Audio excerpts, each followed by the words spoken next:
Flight સંકટ અંગે ઇન્ડિગોએ સરકારને અહેવાલ સોંપ્યો છે। ઇન્ડિગોએ માફી માંગવાની સાથે સંકટના કારણ પણ જણાવ્યા છે।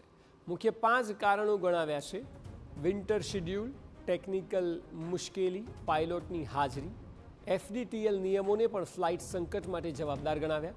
અત્યાર સુધીમાં ઇન્ડિગોની કુલ 3900થી વધુ ફ્લાઇટ રદ કરાઈ છે। દેશની સૌથી મોટી એરલાઇન કંપની છે ઇન્ડિગો અને ફ્લાઇટ સંકટ અંગે હવે સરકારને જણાવી રહી છે। 3 ડિસેમ્બરથી અત્યાર સુધીમાં 3900થી વધુ ફ્લાઇટ રદ કરાઈ છે। આ સંકટને કારણે દેશભરના મુસાફરોને અનેક મુશ્કેલીનો સામનો કરવો પડ્યો છે। સૂત્રોના જણાવ્યા અનુસાર તે અંગે ઇન્ડિગો એક ગુપ્ત પત્રમાં તેનો જવાબ સુપરત કર્યો છે। એમાં તમામ મુસાફરોની માફી પણ માગી છે। ડીજીસીએને કારણદર્શક નોટિસનો જવાબ આપવા માટે ઇન્ડિગોએ વધુ સમય આપવા પણ વિનંતી કરી છે। અત્યાર સુધીમાં 610 કરોડથી વધુના રિફંડની પ્રક્રિયા કરવામાં આવી હોવાની પણ માહિતી આપી છે। તો ઇન્ડિગો વિરુદ્ધ સરકાર મોટી કાર્યવાહી કરવાની તૈયારીમાં છે।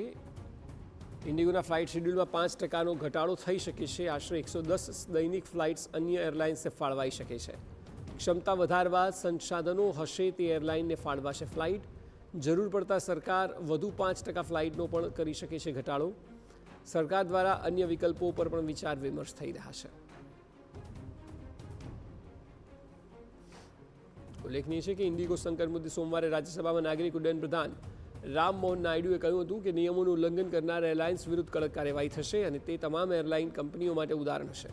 વધુમાં તેઓ જણાવ્યું કે ફ્લાઇટ રદ થવાનું કારણ એરલાઇન્સની અંદરની આંતરિક સમસ્યાઓ હતી।